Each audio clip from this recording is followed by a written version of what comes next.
All right, here's a little glimpse of some of the things that I've been working on over the last couple weeks.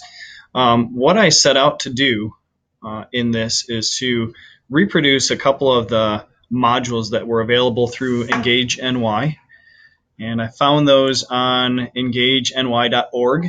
And what I was looking to do was to recreate some statistics lessons for sixth grade math teachers. So what I did is I downloaded some of the lesson materials, and you'll notice on this site there are both materials for students and for teachers, so I downloaded both of those.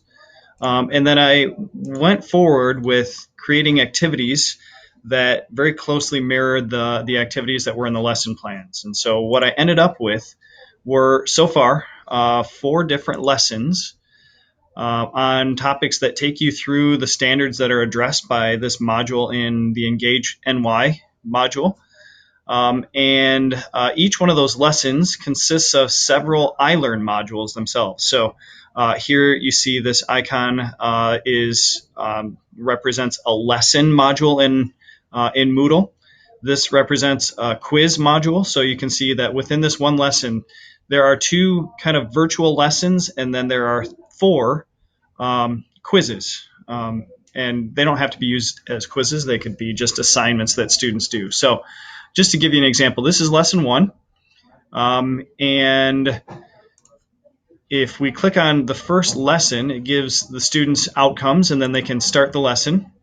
And as they proceed through the lesson, there's some stuff to read. There's some graphics that I've added to many of the lessons.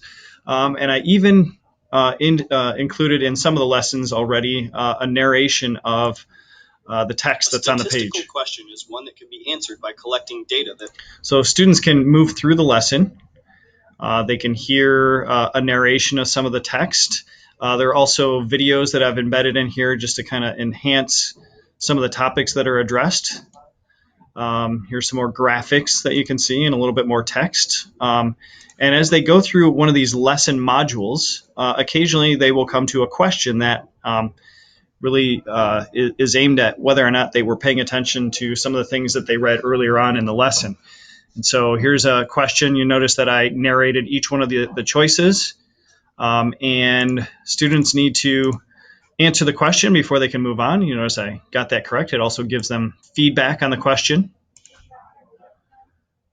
and tells them what they should be able to do by the time they're done with the lesson. So once they've done that, they can move on to the next part. So this is really designed to allow you to choose whatever you would like students to do. If you don't want them to do the lesson module, they can move on to the exercises or the exit tickets or whatever you have here. And here's an example of an exercise, again, narrated. This one just happens to be pretty much essay questions, and what they're doing in this one is determining whether or not the questions are statistical questions. And so there's a question, and there's some room underneath for the student to enter their answers. And they can go through and they can answer each one of these and explain. And here's another essay question. And yet another one. So because these are essay questions, these are not questions that are going to be automatically graded by Moodle. So the teacher, whoever's running the course, is going to have to go in and manually read through all of the students' answers. But this is all paperless. So you can have the students do it as many times as you want them to do it. And you don't need to make any copies of anything. And again, it very closely mirrors the activities that are in the Engage New York module. So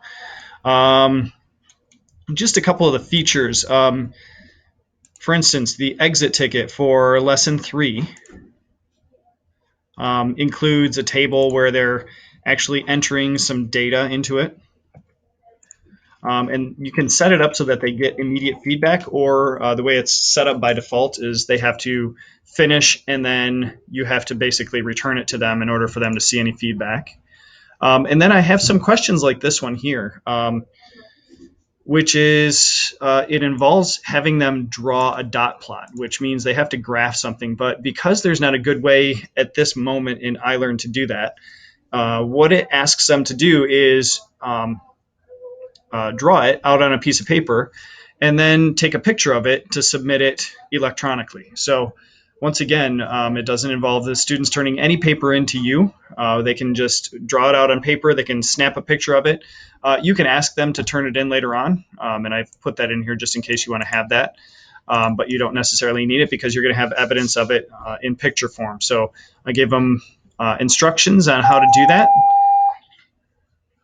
Please excuse the interruption. I need all Woodward students to listen.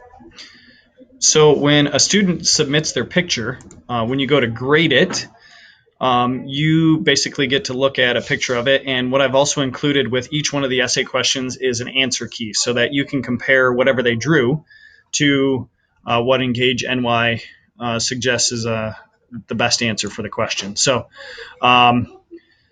again, there are other questions that will be graded automatically. For instance, this one is just a short answer question that it will grade it based on the answer that I've entered in there for it. So back to the course again. So once again, there are 4 lessons that are complete right now. Each lesson has many different things within it. And I started to, in lesson 3, giving the students learning targets or outcomes as well, so they kind of know where they're going with it.